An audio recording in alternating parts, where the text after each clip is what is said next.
Martin Ødegaard, the Arsenal captain, to take the first penalty. And he scores emphatically. Brilliant penalty. And look at the celebration from Ødegaard. Pepe strides forward. Little stutter. Great penalty. Havertz against Costa. The Germans always score the penalties and he doesn't let Arsenal down. So now the responsibility falls to Wendell. Oh, he's saved it! David Raya saves it! This is for daylight. Saka doesn't miss. Short run up. Buries it! Absolutely buries it! Boos ringing around the Emirates. Raya waits. Big moment. Got his hands to it but can't keep it out. So close to saving another one. So now it's Declan Rice. The first time he's taken a penalty as an Arsenal player. Ice in his veins. They wouldn't want to be sending anybody else to the penalty spot at this point. He's scored 6 goals in 6 games coming into tonight. Scored a really good goal in a leg in the drag-out, and with rain falling here in North London, Galeno has to score to keep Porto in the Champions League. If David Raya can pull off a save here, Arsenal are through. It's not in his best name, I can tell you that.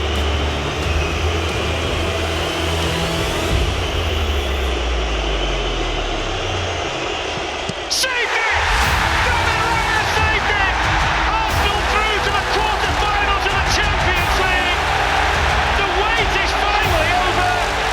14 years of heartbreak and frustration, but finally Arsenal are back in the quarter-finals of the Champions League. David Raya, the hero, with 2 gigantic saves, and Arsenal, after a marathon, knock out Porto. This is Arsecast Extra. Hello and welcome to an extra Arsecast Extra, as always with James from Gunnerblog. James, goodly fucking morning.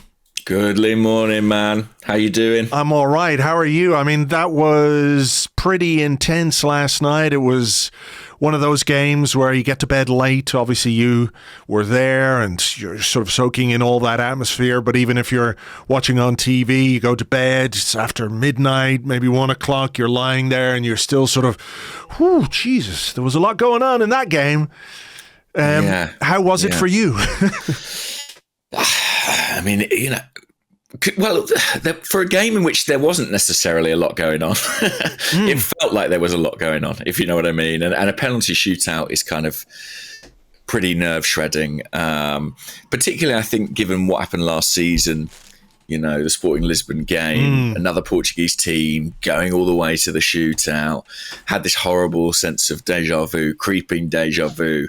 So to get the right outcome was just a huge relief. I'll be honest, having been in Portugal and been at that game, what felt like a bit of a marathon tie, you know, like it was, we really sort of had to grind that one out. Yes. It feels like we played about 4 weeks of football over the course of 2 games. Yeah. But the ball was only in play for about 4 minutes of that. I mean, look, I think there are so many things and aspects about this that we can talk about and touch on. But, you know, you have to, I think, in some ways, look at the way Porto approach both of these games. And we can talk about what it might mean for Arsenal going forward. But certainly, you know, we talked about the first leg and we talked about, you know, how they made life difficult for Arsenal and how they negated much of what Arsenal are good at. And I think there was maybe just a perception that at home, with the atmosphere, with, you know, the occasion, the expectation, all of that kind of stuff, that might be something that Arsenal were able to overcome in the second leg. But it really wasn't the case. And for so much of these 2 legs, we've had to play a game that I'm not going to say we're uncomfortable with, but it's a game I think that Porto, for all their flaws and foibles and frustrations, and people can, you know, I'm sure we'll get on to some bits and pieces, like they did to us what very few teams have done to us over the last couple of years, that we were sort of playing to the beat of their drum rather than dictating play ourselves. And over the course of two legs, where it's like a 1-0 in the first leg with a late goal, and then we score, it's all on kind of a knife edge all the way through. Like it was difficult to deal with and frustrating. I think that added to the sense of frustration throughout and also relief at the end. Yes, I think so. There's no naturally relationship, isn't there, between all that frustration and then the moment of relief when you finally get over the line. I don't know if we're uncomfortable to play it, but we're certainly inexperienced at playing it and less experienced than Porto. I mean, they were happy for that tie to be on that knife edge. I think they were happy to kind of take that gamble. I think they were happy to go all the way to penalties and try their luck in that respect. And that made them a very, very awkward opponent to deal with. And I don't think this was a brilliant Arsenal performance. I really don't. I think it's a great win and it's brilliant. We got over the line and fantastic that we're in the quarterfinals, but it was not a vintage tie. And I didn't think we were at our best, but that doesn't matter this morning. Yeah. No, I completely agree with you. I really do think that this particular tie and these two legs could be a really big learning experience for Arsenal, because going into the quarterfinals now, there are going to be better teams than Porto, and I'm not taking anything away from really Porto's game plan. This is what you have to deal with. This is what you've got to encounter in Europe, and you've got to master, and you've got to be able to get on top of, like, where the cynicism, the game plan, it's all designed to come out with the right result. And of course that makes obvious sense. But there's sort of sometimes like this idea that there's a purist's approach to football and what they do, or this kind of approach might be anti-football in a way, but it is just going as far as you can with the gamesmanship, with the dark arts, with even your tactics. And I think Porto tactically and technically gave Arsenal a lot to think about in these two legs. But as a learning experience for this team and as a way to sort of step forward, I do wonder if we will have a more difficult opponent. Again, it's not necessarily just about the quality of the opposition, but in terms of how this particular opponent was going to play this game over the course of 180, or as it turned out, 210 minutes, whatever it was with extra time. Like, it was very, very hard for Arsenal to sort of control the game, and that's been the key word about Arsenal for much of this season is control. Like, we didn't really have control at any point. There were periods where we had pressure, there were periods where we played the game in their half, but did it feel like like any of the Premier League games we played this season? I don't think so.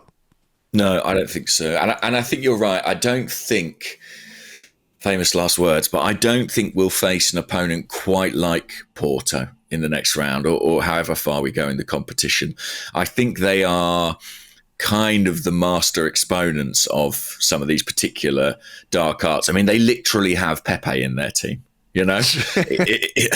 like teaching them all how to do it. So I think it was a very particular challenge, and we got through it. And I think that is the key thing, really, that is the big takeaway. We got through it because we have to be honest and say that Arsenal, I remember Jose Mourinho talking about Manchester United and being mocked for his comments about football heritage. But Arsenal genuinely don't have a great deal of Champions League pedigree at this point in their history. We are not a club who regularly go deep into this competition and haven't been beyond this round for 14 years. So I think it's just huge to have got over the line and taken this step. However we did it, I think it was just so important for the players, for Arteta, for the club, for the fans, and I don't think it's something we could take for granted that we would do it. So no, it's really good to be in that draw, and I think we'll be a stronger team for having come through this time. Yeah, I agree with that. And I think as well, some of the recent European exits raised question marks, right?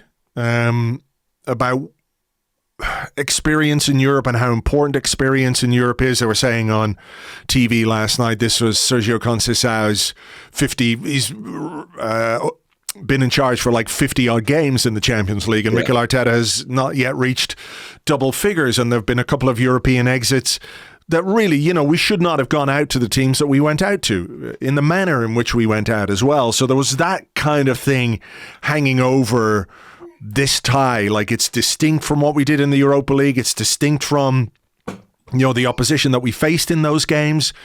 But it's also just sort of there in the back of your mind, particularly as we got to the end of 90 minutes and as we got to the end of 120 minutes. I mean, how was it there in your mind? Because it was in mine. I was thinking about like late goal against Olympiacos and those kinds of things where we let it slip right at the death. Do you remember there was a free kick, I think, maybe was it the end of extra time? I'm just going to check the live blog. I think it was.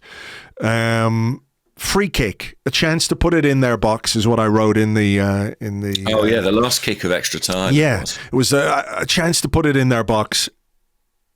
And then Arsenal set up in a different way where they did not commit men forward, because at that point, I think we've learned that, okay, you could possibly win it, but you're also increasing the chance of you losing this game.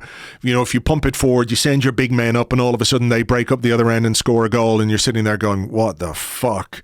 So I think even small things like that are an indication that Arsenal are maturing, and Mikel Arteta maybe is maturing as a manager in terms of his instructions from the sidelines, and that some of the lessons that have been harshly dealt out over the last number of years in Europe have been learned. Maybe, yeah. It's interesting that there was a lot of frustration in the crowd around me at that moment, because I think everyone was like, get it in the box, get it in the mixer, see if we can win it.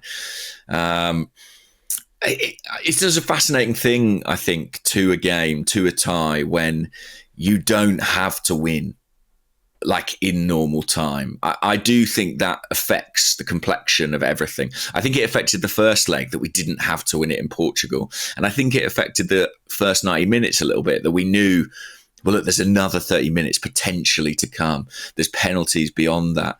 It is an entirely different beast to a Premier League game. And, you think back to Brentford, the urgency that gives you when you know that clock is ticking down, and once it gets to 90, that's it. That doesn't quite exist in a very delicately poised Champions League tie like this. And Arteta spoke afterward and said, it's so difficult to replicate that. There's sort of so few ways. You can't really emulate it in training. It's sort of something that you have to live. And Arsenal did live it last night. And yeah, but there were some nervy moments as well. It's funny. I'm just looking at the stats now. Porto had 10 shots in the game, only 3 on target. But every time they got, within 18 yards of our goal, you felt that tension in the stadium. There was that kind of moment of silence, because a goal for them, even without the away goals rule, would have had a dramatic kind of swing effect on the evening. Yeah, for sure. And look, we saw over the course of the 120 minutes how difficult it was to break them down, leaving aside all the frustration with their antics and the way they fall over and the way the official... Well, listen, we might talk about the ref in a minute because he's a bit of a sidebar, but I do think it's one worth mentioning, because I was just like, what the fuck? But, for all of the dark arts, Porto are very well organised, tactically very clever, I think technically very good. And when you look at the goal that we scored, the brilliance of it, it's sort of next level. Like, that's where you've got to go to get a goal against this Porto team. They dealt with all our set pieces really well over the course of the 2 legs, and we know how strong we are from set pieces against pretty much every team. But Porto did their homework, did their preparation. They negated so much of what we were and are good at, both in open play and from set pieces. So when you look at just how hard it was to find that goal. And it's a really, really brilliant goal. And the timing of it, I think, is worth mentioning as well. You can tell me whether this is the case or not, but certainly around 35, 40 minutes, the atmosphere inside that stadium sounded amazing. But at that point, as the game had gone the way it had gone, and it was back and forward a bit, it was fairly even. We weren't in control. And I was thinking, certainly, right, okay, we get to halftime. What are we going to do? How can we change it? Maybe change the dynamic a little bit. You could just sense perhaps a little bit of the frustration or nerves or whatever it might be creeping into the crowd, because that's completely understandable, because you expect Arsenal come out of the blocks, big European night, let's go at them. It doesn't quite pan out that way, and you're getting towards halftime and it's 0-0. You're thinking, well, where is the goal going to come from? And what Martin Odegaard did was brilliant. But I mean, the timing of it, let's say 5 minutes or so before the break, I think is huge, because Porto had done really well, and then they were undone, and then we were back in it. So was that something that you experienced in the ground, that like it was just beginning to get a little bit tense? Yeah, I'd say it tipped maybe even a little bit further than that. I mean, obviously the atmosphere at kickoff and for the opening 15 minutes was electric, and Arsenal and Arteta particularly had been really clear in calling for that from the fans, and they responded. And you had the whole shebang, light shows, flags, everything, right?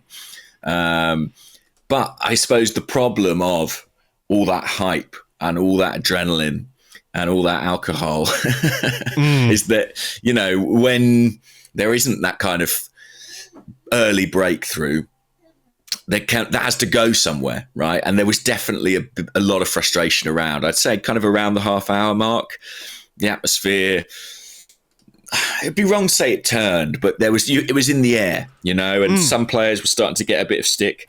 Funnily enough, Leandro Trossard was probably chief among them around me. I'd say about 30 or 40 seconds before he scored. I'm sure they won't mind me saying, but a few guys around me were really laying into him. One of them finished off by saying, I'd rather have an injured Martinelli on the field than Trossard. And it was about 20 seconds after that he had the ball in the net. So that shows you that, we were kind of on the precipice of that frustration sort of tipping over. So it was a brilliant time to score for the team and for the crowd as well, and shifted the balance of the tie. Lovely goal too. I mean, Odegaard's assist is, it's right up there with anything in Mesut Ozil's book, really, in terms of the footwork and the through ball. And Trossard, hadn't had the tidiest game until that point, but he's a good finisher once he gets into the penalty box. For sure. And I think, one aspect of this goal that we have to credit Odegaard with, I mean, the creativity is obviously is there. Everyone can see that. The precision and the weight of the pass. I think it demanded that kind of touch and finish from Trossard. This is what I've given you this, now you fucking finish it, which he did. And it really is a good touch and a finish from Trossard. But before that, to win the ball high up the pitch the way he did, like Odegaard's, I haven't seen the stats yet, but I'm sure in terms of the amount of sprints, in terms of the amount of distance covered in this game, he must be very, very close to the top. And everyone thinks of Odegaard as this kind of creative flair, craft player, which is undoubtedly true. But the work rate, I think he demonstrates, is basically second to none. The just the sheer amount of running he does and the awareness, and he was really switched on to win a second ball high up the pitch.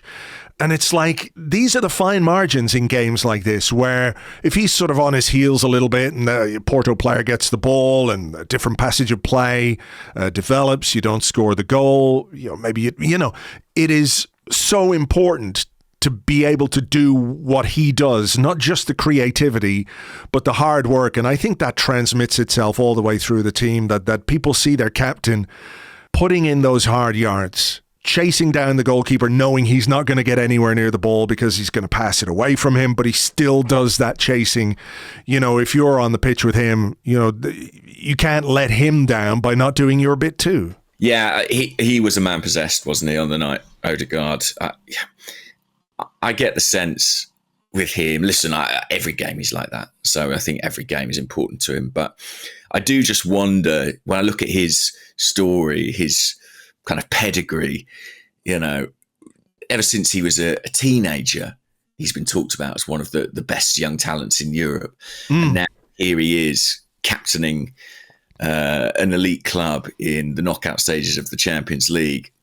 He must sort of have a kind of sense of destiny, I think, about this competition. Especially having gone to Real Madrid as a kid. I think in some ways he's always been a sort of Champions League player in waiting, and now he's living it. And he seemed absolutely insistent that his competition wasn't going to end last night. No, it was just an amazing piece of play. And ultimately over the course of 120 minutes last night, that 5 seconds that he produced was decisive. It was enough to get us, to the end of extra time and into a penalty shootout. I mean, the second half was it scrappy? Was it end to end? I don't quite know how you would describe it. It was tense. It was weird. There were moments. I think Arsenal played a lot in their half without necessarily creating too much. And then I think, to what extent did the way the referee officiated this game feed into your experience of what happened? Because, I thought he was a bit demented. I didn't quite understand what was going on.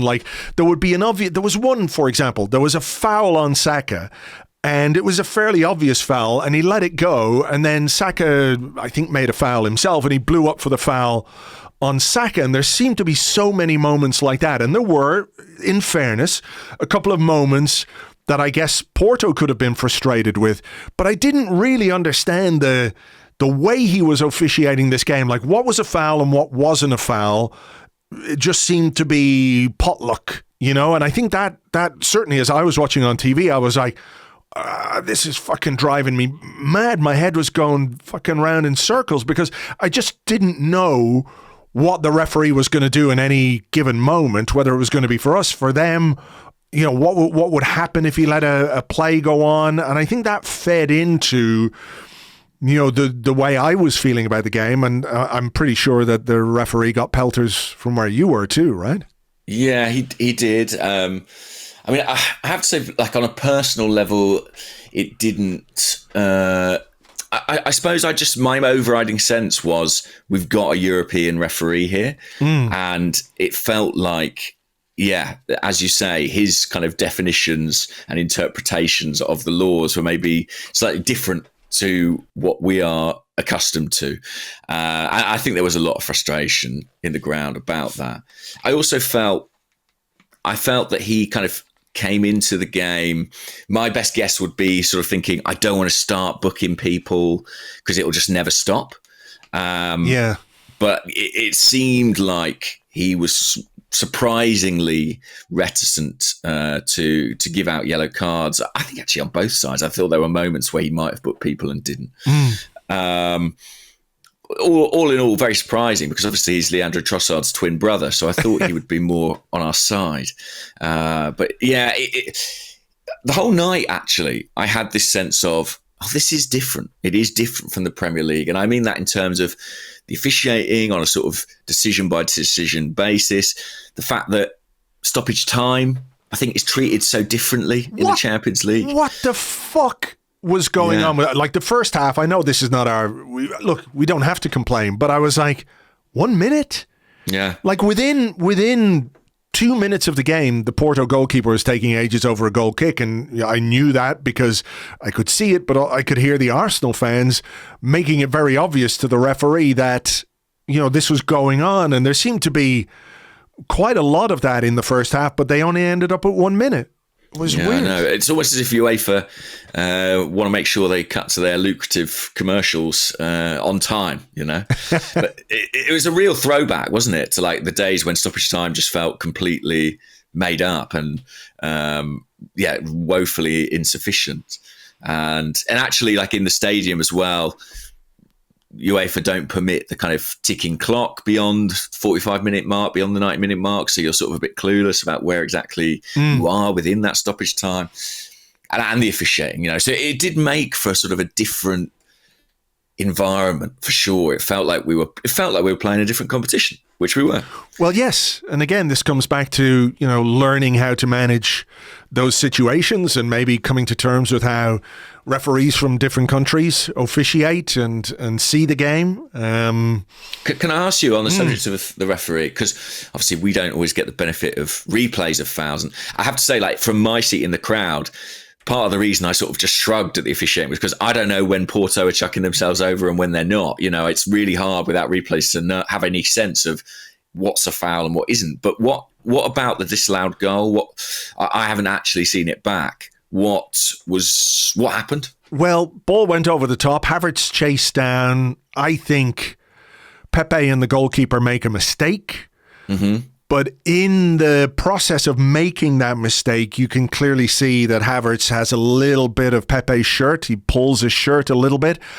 I genuinely don't think it makes any difference to what happened. I think Pepe would have made the mistake. I don't think what Havertz did, for example, is what made Pepe and the goalkeeper fuck it up and allow Odegaard to score.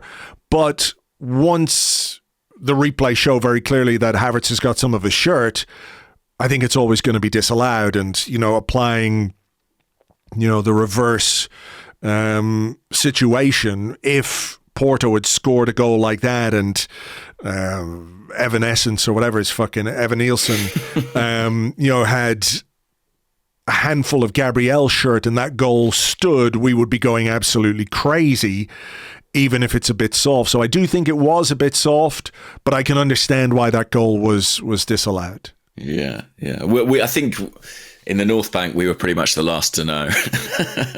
There was a lot of celebrations when the ball hit the net there, but yeah, pulled back, and it looked a little bit squiffy, a bit dodgy from my angle. Yeah, but like I say, wasn't sure. Yeah, Mikel Arteta got booked after that, He did. I think he got booked because they showed a replay on television. I've never seen a manager get booked for doing one of the motions from charades before. Yeah, it was for making the VAR. Yeah, the TV gesture. Like, book, 2 words. It was that, and he got booked in the immediate aftermath for that. And obviously, look, he was desperate for that goal to stand. But I think when he sees it, even if he would probably concur with my view that it was soft, you can understand why it was disallowed. Right. Okay. So at that point, were you thinking about changes? Were you thinking about how we might be able to sort of freshen things up a little bit, to sort of change the dynamic? Jesus coming on for somebody was my obvious first choice sub, but I didn't quite figure out who it was going to be. I sort of looked at Jorginho after about 65 minutes and I was, does he have the legs for the last 25 minutes of this game and beyond? I didn't think he did. So it wasn't 100% surprising to me that change was made, but it came relatively late. It was in the last 10 minutes, I think, of normal time. 82nd, 83rd minute. Yeah. Thereabouts. I guess it weighed heavily in Arteta's mind that there was a very strong chance this game was going to extra time. And I think he thought, well, I don't need to make these subs in a hurry. But there was a bit of frustration, I think, around me about how long it took for changes to come. I mean, one thing I would say is we don't know a great deal about how ready, how sharp the likes of Jesus and Zinchenko are at this point in time.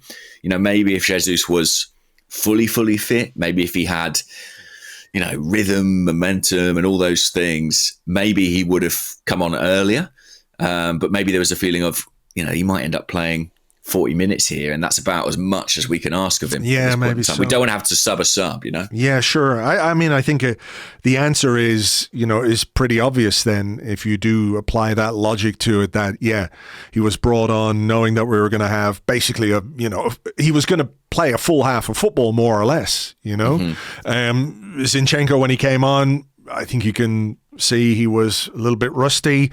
And even on a big night like this, it tells you something about how fit Thomas Partey is that he wasn't used, given his experience in this competition. You know, for a club that's gone all the way to the final. I mean, he was part of a team that went to the final, was he? With Atletico Madrid, I'm not 100% sure, but certainly, you know, loads of Champions League experience with Atletico Madrid. So he didn't get on the pitch, and I think that says a lot about his readiness to play in this kind of game. Jesus could have scored with his first touch, though. There was a lovely bit of play between, was it? I can't remember who it was at this point, but the ball broke in the box. Maybe Saka and Odegaard involved, and the ball broke, and Jesus, like the underneath of the goalkeeper's thigh saved Porto in that moment. It was nearly an amazing first touch for Jesus. Yeah, he'd been on a matter of seconds at that point in time. Yeah, I mean, it's interesting, isn't it? They were happy to go to extra time, for sure, I think. And we didn't get desperate in those final few minutes. Like you said, you know, even in those final moments where we had the set piece and decided not to chuck it into the box at the end of extra time, I think we were prepared to be patient and kind of wait it out and wait for our moment. And, you know, that's good. I think that's promising. It's a sign of us sort of learning to manage the game and manage the occasion. You mentioned Zinchenko coming on, by the way. I thought, as someone who's, you know, been occasionally a bit sceptical of him, I thought Jakub Kiwior had maybe his best game in an Arsenal shirt. I thought he was really, really good on the night. 100%. There was one brilliant moment where I think they had a shot which Raya saved, and the ball broke for the forward. Like, as it turned out, the guy was offside, but it was still a really fantastic piece of defending by Kiwior. And even in some of the one-on-one situations where I think at times he has been just a little bit exposed when the ball goes over his head and he has to run back towards his own goal. A few times last night, he did that very, very well and dealt with the Porto threat down the right-hand side really well. Which is, you know, again, when I was thinking about changes, who do you bring on? Zinchenko felt like sort of an obvious change if you were going to go and win the game, but I didn't want to break up that back four, really, because I thought Kiwior had done exceptionally well. Yeah, and Tomiyasu was on the bench, you know, and wasn't used. Ben White played a full 120 minutes, which I think tells you again, you know, these players are fit again, but how fit are they? Because I think in other circumstances, we probably would have seen them. Yeah, so extra time. Again, another crapshoot in terms of what decisions the referee was going to make. There was a moment where Havertz pushed Conceicao, bit of aggro. Yeah, I mean, it did get tetchy, and maybe it could have got a little bit tetchier at times. But it was, you know, this was a very intense game. Two teams, two sets of coaches, managers, etc., who really, really desperately wanted to win this game. Both managers on yellows, as we've said. I sort of like the sly shithousery of Havertz. He does have this sort of slightly innocent-looking face, but also puts himself about a little bit. Like, no Arsenal player has been booked more this season than Kai Havertz. Sure. So there is a little bit of edge to his game. Truly, we have replaced Granit Xhaka, I guess. I liked the moment with Conceicao, certainly, you know. Especially because Havertz, it's not like, as far as I'm aware, as far as I could see, it's not like Conceicao had sort of strayed out of his technical area. No. Havertz very much went into his space and pushed him. Yeah. Which I did enjoy. Maybe more on Conceicao later, given some of his post-match claims. But yeah, it was tetchy, it was tight. I think in the first half of extra time, we didn't necessarily have a great deal of fluency. At that point in time, we had neither Jorginho nor Zinchenko nor Partey, I guess, on the pitch. And I felt that maybe affected our fluency, our ability to kind of build up from the back. It felt a little bit like we were, you know, maybe forcing it at times or having to be a bit more direct. So yeah, it was kind of sticky extra time. And in the ground, I have to say, like, I don't think any of us had massive expectation of a winner. I think we all had a kind of slightly grim feeling that this was headed for a shootout. Yeah, well, that again plays into what I was talking about with, that moment towards the end where we could have committed men forward and we didn't. And, I think Arsenal probably had a good reason to be confident about their ability to do the job in a penalty shootout as well. Well, I mean, they've had a lot of penalty takers this season. They've mixed it up a bit, The likes of Havertz, Saka, Odegaard have all taken competitive penalties already. So I think in some ways that's a nice preparation for a shootout. Didn't we do a few, we had a penalty shootout against Manchester United in pre-season? Yes. There was a penalty shootout. No, there wasn't a penalty shootout in the... Well, we had a penalty shootout to win the Community Shield, I believe. I seem to remember Aaron Ramsdale saving a penalty. But that's right. Did we do a penalty shootout in the pre-season game against Barcelona as well? Even though that game, I think... or the home one against Sevilla, was it? Maybe? Yeah, maybe so. Where look, you can put it down to pre-season, but it's also a chance to slightly replicate the sort of scenario where at the end of a game, you've got to refocus and concentrate and trust in your technique and your character and deliver what you need to deliver from the penalty spot and for the goalkeepers to make some saves. I know we haven't had a huge amount of experience with competitive penalty shootouts, but there's sort of a little bit of method to the preseason madness. No, I think so. Absolutely. And on the subject of goalkeepers, I would say, even if it weren't for his penalty heroics, I thought David Raya had a really good game for Arsenal. He made some important saves. And I thought there were a couple of moments where, Porto got a dangerous ball into the box and he came and collected it super calmly. As I said, there was a bit of nerves every time Porto got into the final third, but I thought he counteracted that brilliantly. And it made me sort of quite fancy him going into the shootout. I thought he'd looked really assured in the game and hoped he could carry it through. I wonder as well how big that tossed coin for that shootout was. It was, again, Sporting Lisbon was in all of our minds, and that shootout obviously took place at the other end with the away fans there. And when Martin Odegaard won the toss and pointed to the North Bank and said, we're going and taking it down there, there was a big roar because I think everybody felt that's significant that's gone our way. Sure, I agree. Odegaard didn't actually win the toss. You could see on TV that the referee had a coin and he said, you could slightly overhear him, and he said something like, if it's blue, it's at that end, and if it's yellow, it's at that end. So blue would have been the Porto end. Wow, so it's pure chance. Yeah, right. So he flicked it up, did the coin, and pointed directly to that end. So it wasn't a case that Odegaard guessed right or whatever. It was just like the referee's coin toss. And then he said... Big moment, that, I think. And then he asked Odegaard, do you want to go first? Yeah, we'll shoot first, he said. Mm-hmm. So, yeah, that was big.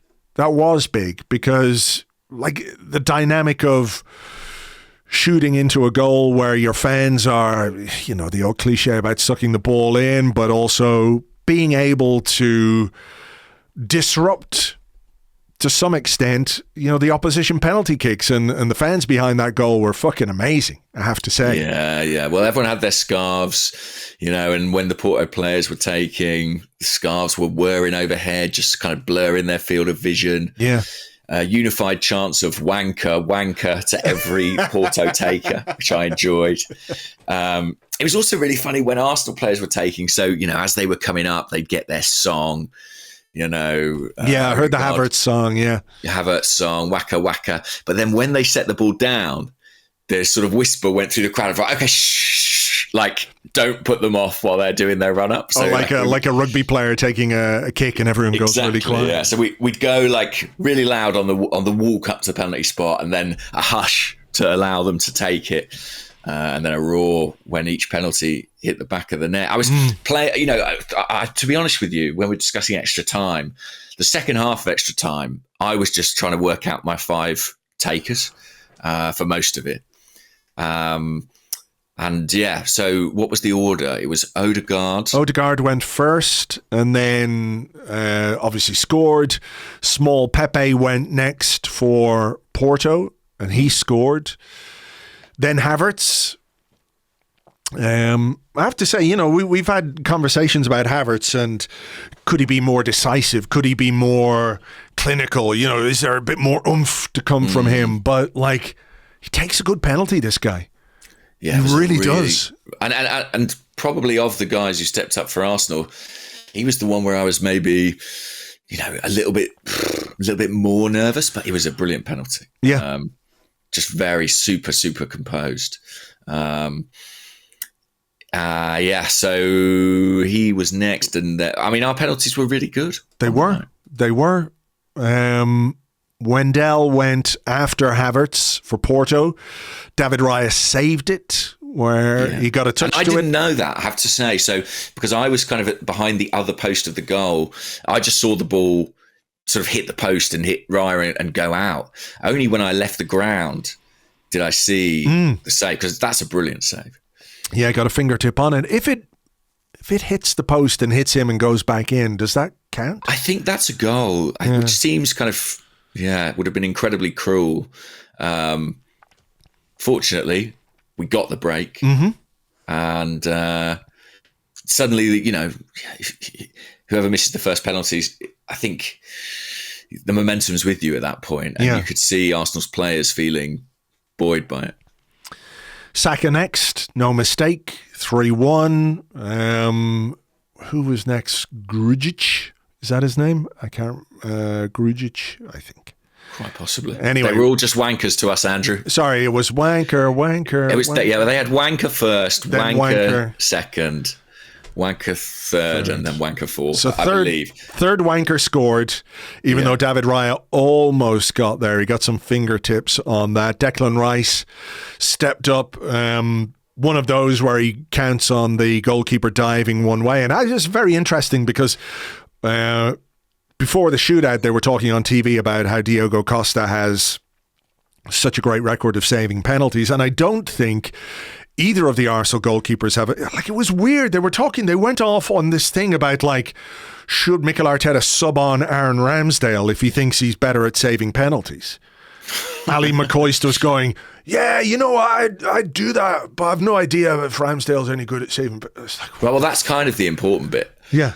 And, as we know, in open play, he doesn't have the best record. I think he did save a couple in pre-season, as we were saying. But Raya acquitted himself brilliantly. Saved two, might have saved a third. That final kick that Porto needed to score, it was interesting. So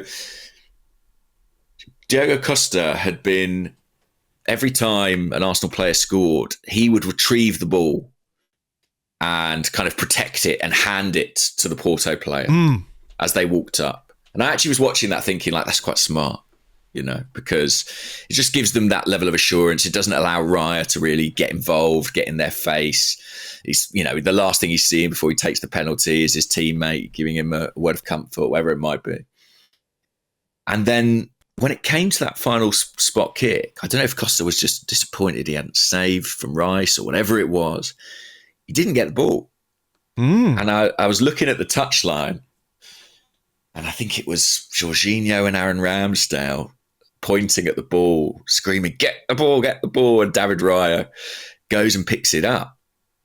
And then suddenly it's all fun and games. He puts it on the spot. The ball's not on the spot. He's telling the referee, no, it's not on the spot. He's standing 2 yards away. He's in the guy's face. Yeah, I'm watching it here, actually. He's got the ball in his hands. He gives it to him. Yeah. So every trick in the book, it was a nice piece of kind of shithousery, and got the right result. He makes another good save.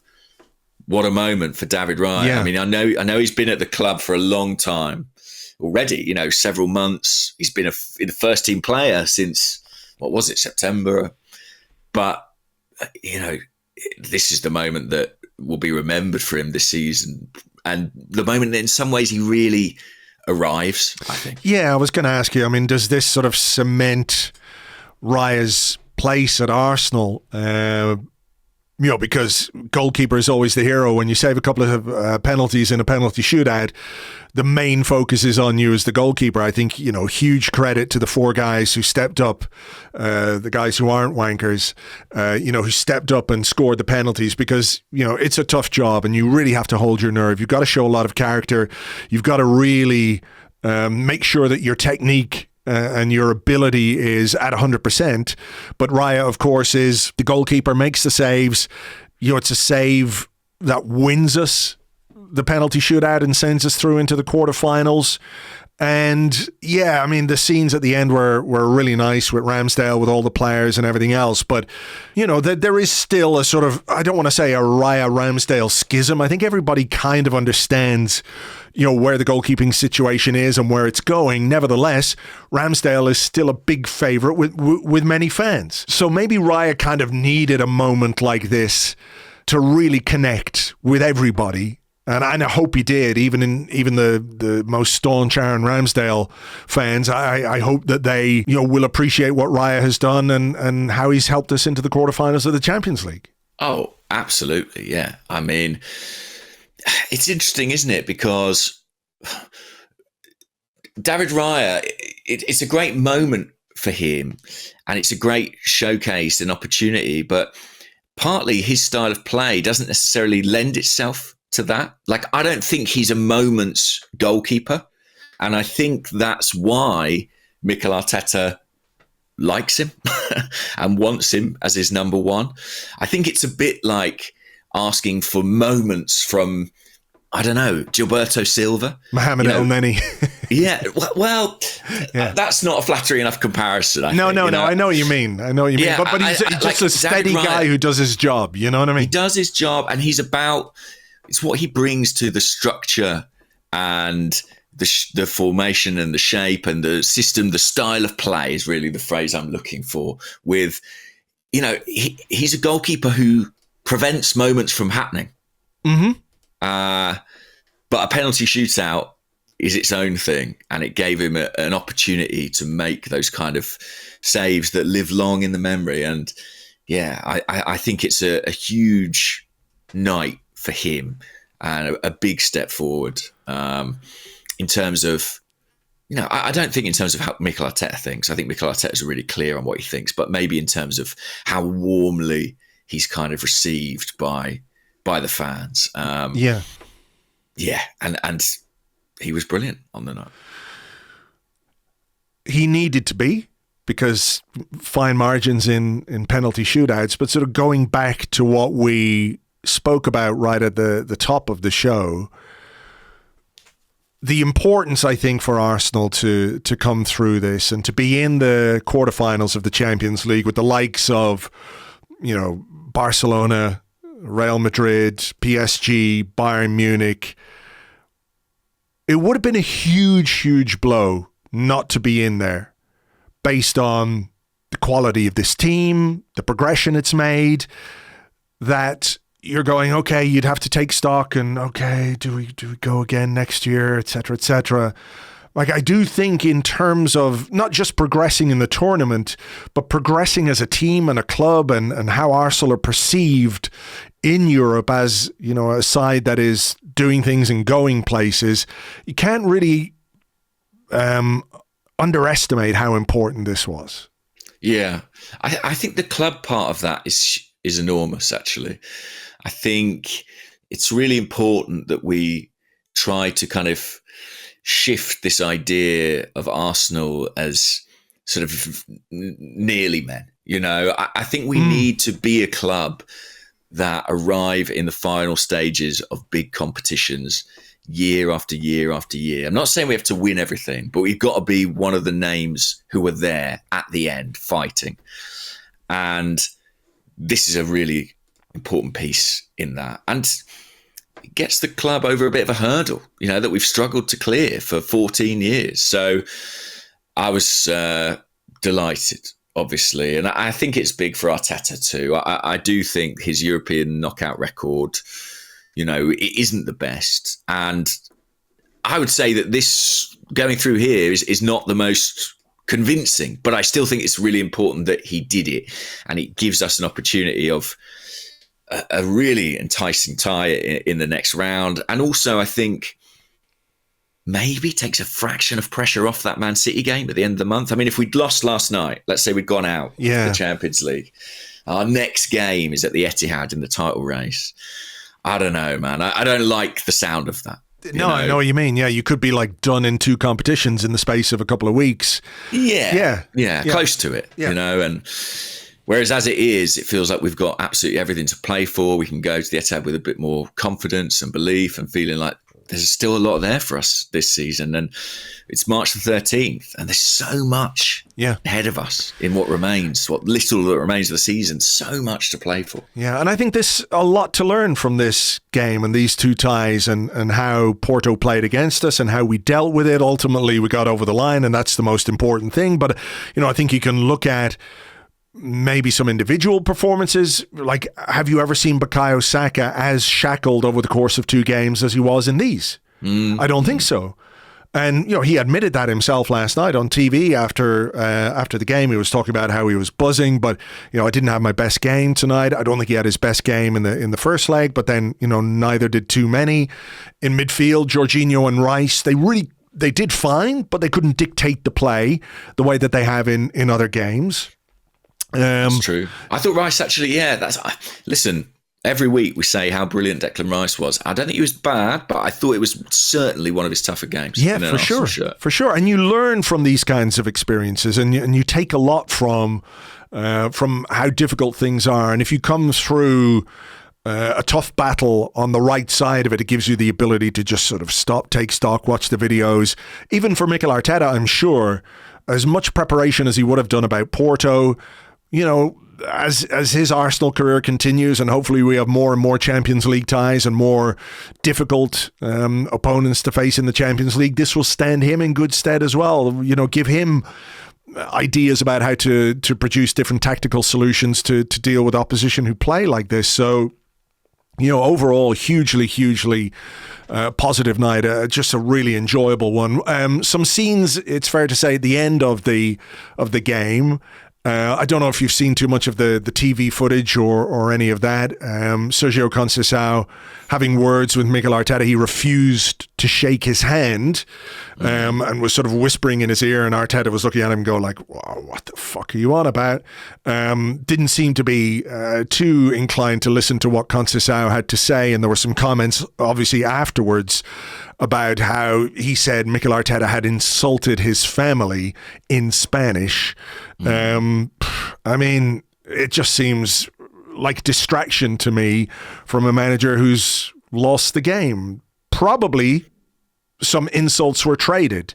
And there are, specific exclamations in Spanish, which if you read into them very, very literally, could be taken as a slight against a certain member of your family. But, in general are just sort of exclamations rather than being specific towards that particular person. You know what I'm talking about here? I mean, what do you make of it? Compared to what Postecoglou's mother was getting in the North Bank, I'll tell you that. But yeah, I had the same thought. I wonder if Arteta used because that phrase in Spanish is used pretty liberally, isn't it? And certainly not particularly literally.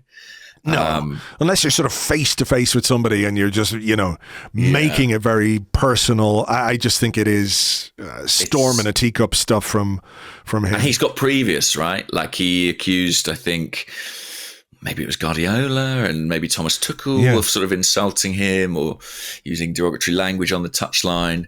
So there's a little bit of a feeling of do you think he wasn't fucking doing the same?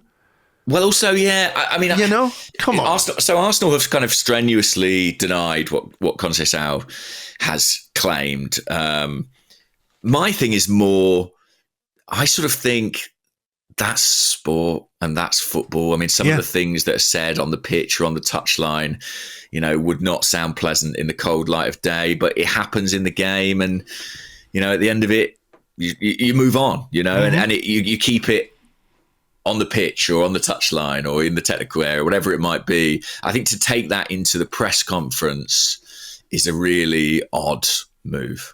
Yes. Yeah, I think so. It happens, and then, there were maybe some players a little bit aggrieved. It looked like for a second that Gabriel was going to go over and fight the entire Porto team, only for Arteta and I think Zinchenko to pull him away, which is probably for the best, but there's a small part of me would have really liked to see what happened with that situation, because he took I think he had his shirt off and he was ready to go over, and it was like, hey, come back. Carlos Cuesta, I think, was over there as well to sort of stop him getting stuck in. Like, you can understand if Porto were unhappy and upset. Arsenal players quite right to celebrate as much as they want to celebrate. And look, I also think there is a